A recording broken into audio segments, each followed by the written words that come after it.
هناك من لا يفكر لا بالإنتاج ولا بالديون المتراكمة، لأن حبيبته وامتحاناته أخذا كل وقته، فقد قدم المواد الثلاثة الأولى جيدا ولم يبقى له سوى مادتين وينتهي من الامتحانات. ولحظه السيء لم تأتي هيلين في المواد الثلاثة إلى قاعته للمراقبة، لا لشيء إنما ليفرح بوجودها، بالرغم من أنه يراها قبل كل امتحان وبعده إن كان هناك مجال. واليوم امتحانه الرابع ولم تأتي هيلين، ولم يبقى للامتحان سوى نصف ساعة. يتصل على هاتفها المحمول: جوان، مرحبا. هيلين: أهلا بالغالي. جوان: أين أنت؟ هيلين: في الآداب، سأراقب هنا. جوان: ما هذا الحظ، ستنتهي امتحاناتي وستبدأ امتحاناتك، وسأعود للقرية ولم أشبع من رؤيتك. هيلين: مشكلتك أنك عنيد. جوان: لماذا؟ هيلين: لو تقبل لأعطيتك مصروف شهر لتبقى هنا حتى أنهي امتحاناتي. جوان: لا حبيبتي، لا أقبل، وسأعود للقرية، ولكنك ستكونين معي في روحي وحقيبتي وبين كتبي. هيلين: ولكني سأشتاق لك.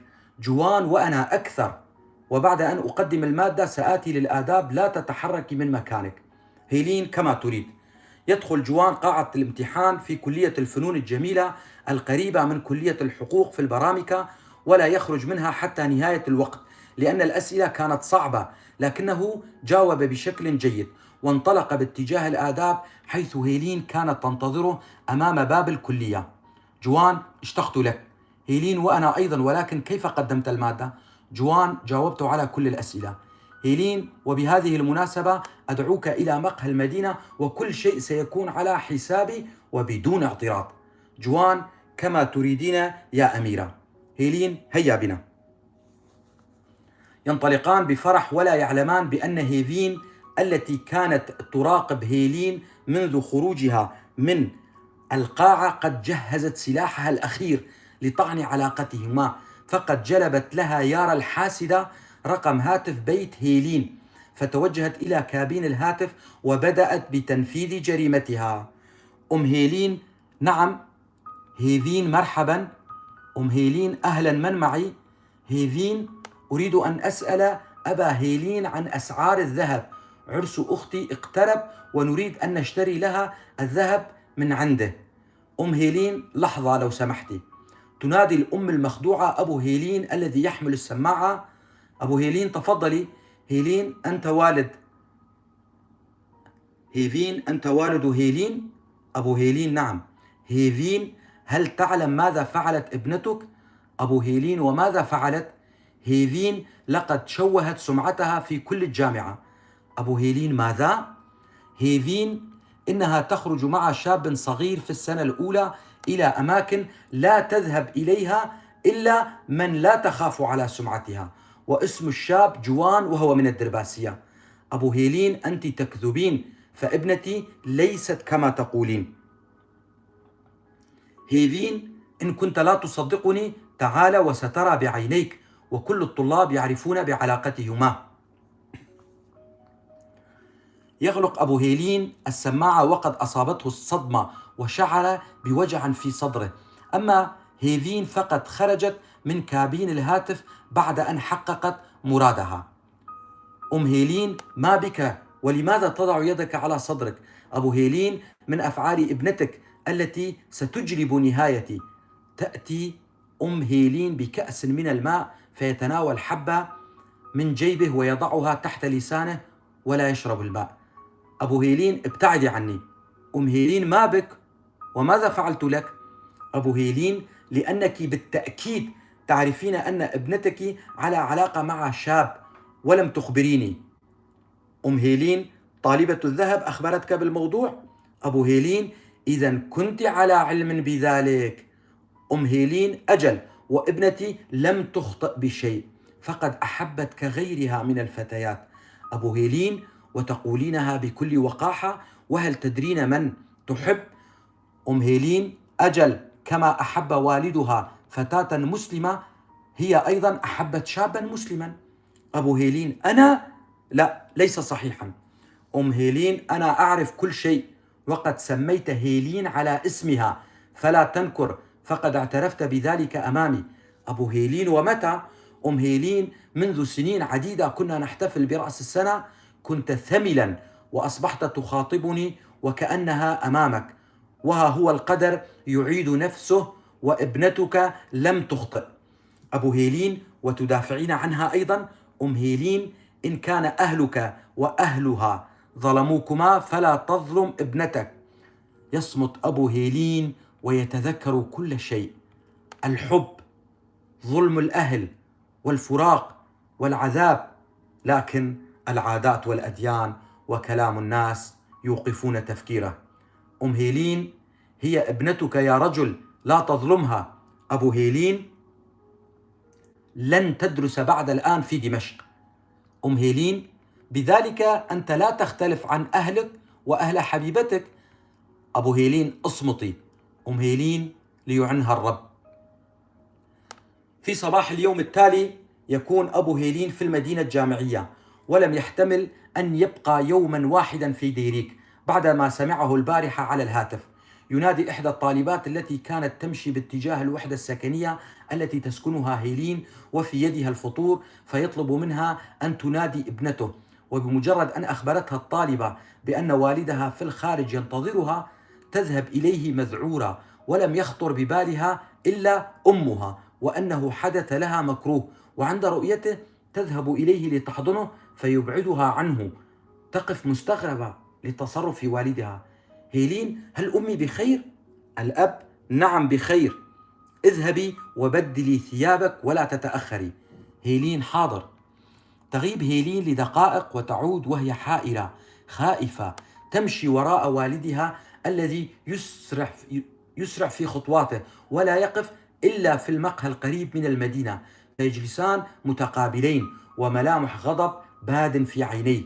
هيلين: ما بك أبي؟ ماذا هناك؟ الأب: ما بي؟ هيلين: أرجوك أبي، تكلم، هل أمي بخير؟ هل أنت بخير؟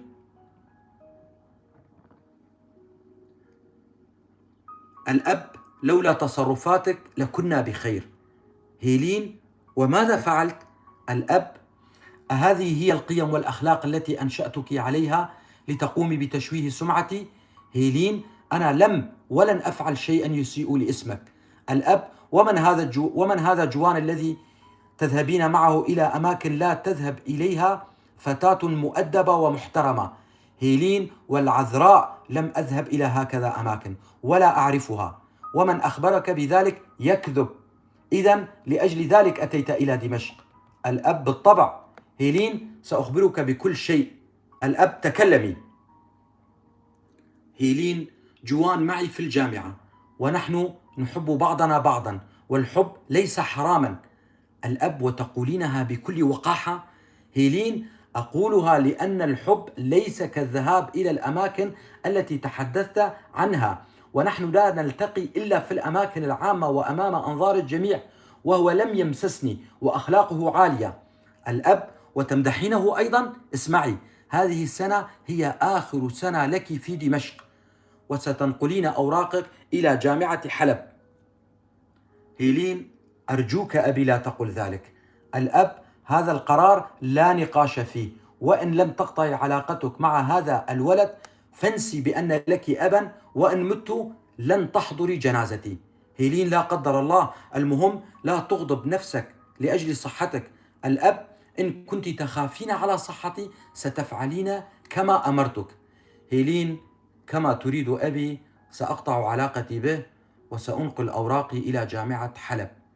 يقف الأب ولا زال الغضب باديا عليه. هيلين: إلى أين؟ الأب: سأعود لديريك وأنت عودي إلى غرفتك. هيلين: ابقى هنا للغد. الأب: لن أبقى. يغادر الأب وتنفجر ينابيع عيونها وتضع رأسها على الطاولة وتحس ب100 سهم يغرز جسمها. تغادر المطعم وأحلامها تتهاوى أمام عينيها، وحبها الأول والأخير يقمع وفي المهد. تصل غرفتها مع الدموع، فتقوم علياء مذعورة إليها. علياء: ما بك؟ لماذا تبكين؟ وأين والدك؟ تجلس على سريرها مصدومة حزينة، الكلمات عالقة بحلقها. تجلس علياء إلى جانبها، تضع يدها على كتفها، تزيح خصلات شعرها عن عينيها. علياء: ماذا حدث حبيبتي؟ هل حدث مكروه لوالدك؟ هيلين: لا. علياء: إذا تكلمي أرجوك. هيلين: لقد علم أبي بحبي لجوان. علياء: ماذا؟ ومن أخبره؟ هيلين: ومن غير تلك الحقيرة. علياء: كانت شكوكي صحيحة، فترددها على يارا كان من أجل تأمين رقم هاتف بيتكم. هيلين: نعم. علياء: وماذا قال لك؟ هيلين: سأنقل أوراقي إلى جامعة حلب في السنة القادمة. علياء: ما هذا الظلم يا ربي؟ هيلين: وهل هناك عدالة على الأرض؟ علياء: وتتركين حبك وتتركيننا؟ هيلين: سأذهب وأترك روحي هنا، وسأذهب، وبذهابي سأعلن وفاتي. علياء: تبا لتلك الحقيرة وشريكتها. هيلين: امنحني الصبر يا يسوع. علياء: اهدئي صديقتي واشربي الماء واغسلي وجهك. هيلين: ماذا سأقول لجوان؟ وكيف سأقضي أيامي بدونه؟ علياء: لماذا لم تعارضي والدك؟ هيلين: لا أستطيع. علياء: على الأقل دافعي عن حبك. هيلين: لم أعارض أبي منذ طفولتي، والآن لا أستطيع معارضته أبدا، وخاصة أنه مريض. علياء: ولماذا لا يراعي وضعك كما تراعين وضعه؟ هيلين: ومنذ متى يراعي الأهل وضع الفتاة؟ منذ متى والفتاة في مجتمعنا تستطيع أن تقرر شيئا؟ نحن دمى يا صديقتي، يلعبون ويتحكمون بمصيرنا كما يريدون. علياء: وكأننا أشباه بشر. هيلين: بل نحن كذلك. علياء: كيف ستخبرين جوان؟ هيلين: لا أعلم، ولا أعلم كيف سيتقبل قراري، بل قرار أبي.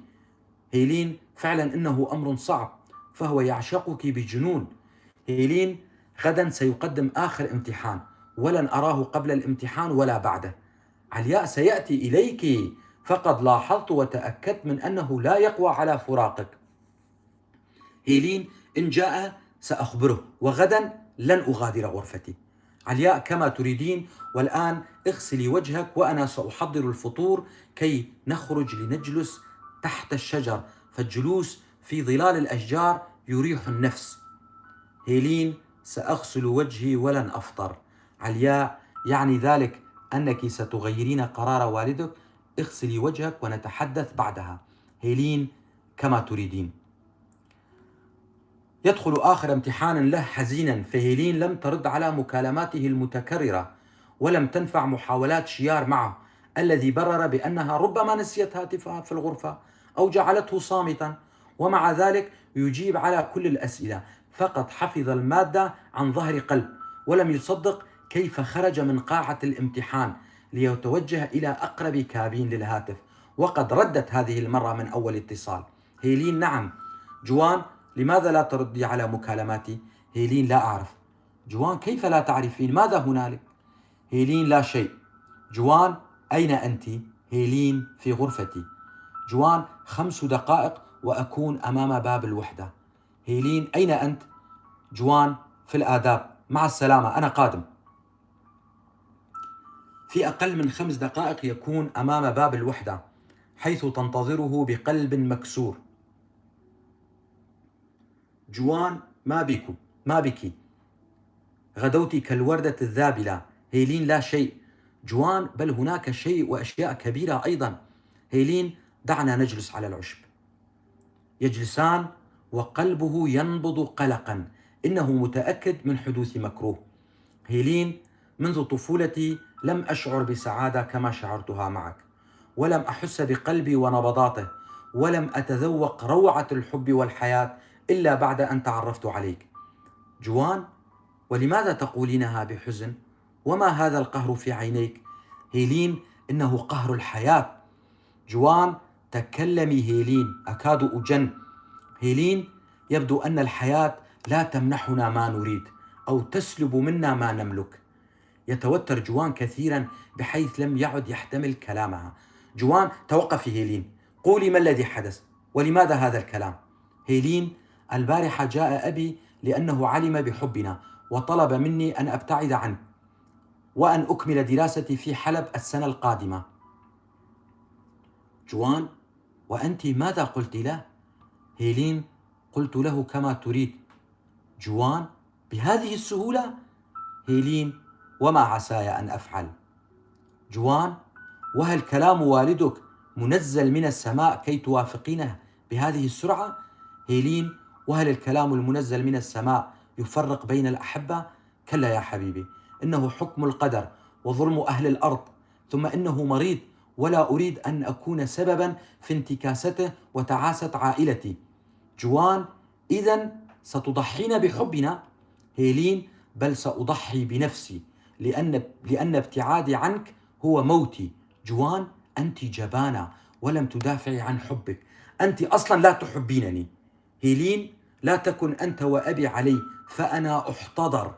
جوان: وأنا وقلبي وممالك الحب التي بنيتها لك والليالي الطويلة التي حملتك فيها في صدري، كيف سأقضي أيامي بدونك؟ يا الله، ما هذا الظلم؟ هيلين: وأنا وروحي وحبي الأول الذي تعشعش في روحي، وماذا أفعل بنفسي بدونك؟ وكيف سأذهب لمدينة خالية من روحك؟ أنت شاب يا جوان، تستطيع فعل أي شيء كي تنسى، تستطيع البوح لرفاقك، تستطيع السفر، وتستطيع. أما أنا المذبوحة بسكاكين الرجولة، والمحكومة بمجتمع الرجولة، والمقموعة بالعادات والأديان، فما عساي أن أفعل كي أنساك؟ ولن أنساك إلا بمغادرة الروح هذه الجسد. جوان: أنساك؟ يطلق قهقهة قهر خرجت من أعماقه. جوان: كيف أنساك وقد وجدت نفسي بك؟ أنا لا أستوعب الموقف. هيلين: وأنا لم أعد قادرة على تحمل الجلوس، يجب أن أذهب. جوان: كيف ستذهبين وقد جعلت مني عصفورا نصف مذبوح؟ هيلين: أرجوك يا جوان، لا تقتلني بكلامك ودعني أذهب. جوان: وهذا يعني أنك حسمت الموضوع؟ هيلين: نعم، وهذا آخر لقاء بيننا. جوان: ألن نتكلم بالهاتف أيضا؟ هيلين: سأكسر الهاتف. تتكلم هيلين والدموع تحفر خدودها، ويداها وشفتاها ترتجفان. أما جوان فقد أصبح كشجرة زيتون يابسة. تقف هيلين، أما هو فيبقى في مكانه مشلولا، تنحني عليه وتقبل جبينه وتقول له أحبك وتغادر، ولا يتحرك، وكل ما تحرك فيه دموعه التي سقطت كمطر مفاجئ. اختفت هيلين واختفت كل آماله، لتضيق عليه المدينة الجامعية وتضيق دمشق، فلم تعد الأرض تحتمله، وهو لم يعد يحتملها، فلم يبقى له شيء فيها، ويغادر المدينة ولن ينام الليلة في دمشق، فقد أصبحت سجنا محترقا تعذبه، وسيلتجئ إلى أمه وقريته، فهما الحضن الآمن من غدر القدر. أبو حسن: ما قصة أخيك منذ أن وصل فجرا وإلى الآن وهو في غرفته أمام النافذة يراقب الحصادة؟ قل له أن يأتي ليخبرنا كيف قدم امتحاناته، وليساعدنا بأحد الأكياس وبأخذها إلى الحقل، هذه الأكياس الفارغة. حسن: حاضر أبي. يفتح حسن باب الغرفة. حسن: أبي يناديك. يطلق جوان زفيرا طويلا. جوان: حاضر. انتهى. 2014 2015.